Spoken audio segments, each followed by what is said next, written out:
ಎಲ್ರಿಗೂ ನಮಸ್ಕಾರ. ಏನು ಜಸ್ಟಿಸ್ ಫಾರ್ ಸೌಜನ್ಯ ಸೌಜನ್ಯ ಸೌಜನ್ಯ ಅನ್ನೋ ಸುಮಾರು ವರ್ಷಗಳಿಂದ ವಿಷಯ ಓಡಾಡ್ತಿದೆ.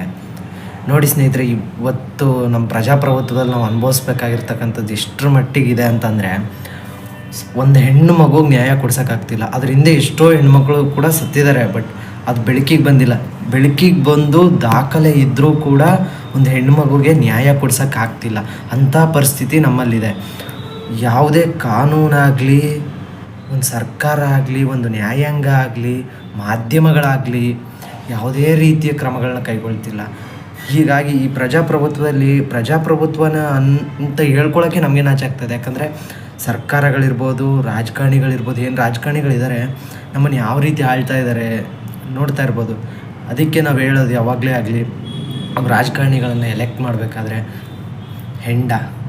ಯಾವುದೇ ಹಣ, ಯಾವುದೇ ರೀತಿಗಳನ್ನು ಆಸೆಗಳನ್ನ ಬಿಟ್ಟು ಎಲೆಕ್ಟ್ ಮಾಡಬೇಕು. ಇವತ್ತು ನೋಡಿ ಯಾವ ರೀತಿ ಅಂದರೆ, ಕರ್ನಾಟಕದಲ್ಲಿ ಸರ್ಕಾರ ಅಂತೂ ಇದ್ರ ಬಗ್ಗೆ ತಲೆನೇ ಕೆಡ್ಸ್ಕೊಂತಿಲ್ಲ. ಆ ಸಾವಿರಾರು ಜನಕ್ಕೆ ಹೋಗಿದೆ.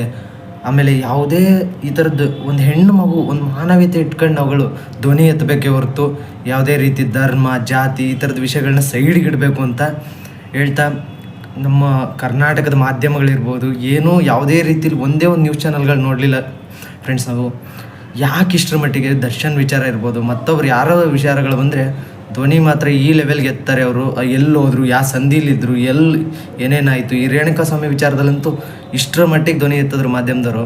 ಆದರೆ ಏನಾಗಿದೆ, ಸರ್ಕಾರ ಯಾಕೆ ಮೌನವಾಗಿದೆ, ಯಾರಿಗೋಸ್ಕರ ಭಯ ಬೀಳ್ತಾ ಇದೆ? ಜನಗಳ ಪರ ಅಲ್ವಾ ಸರ್ಕಾರ?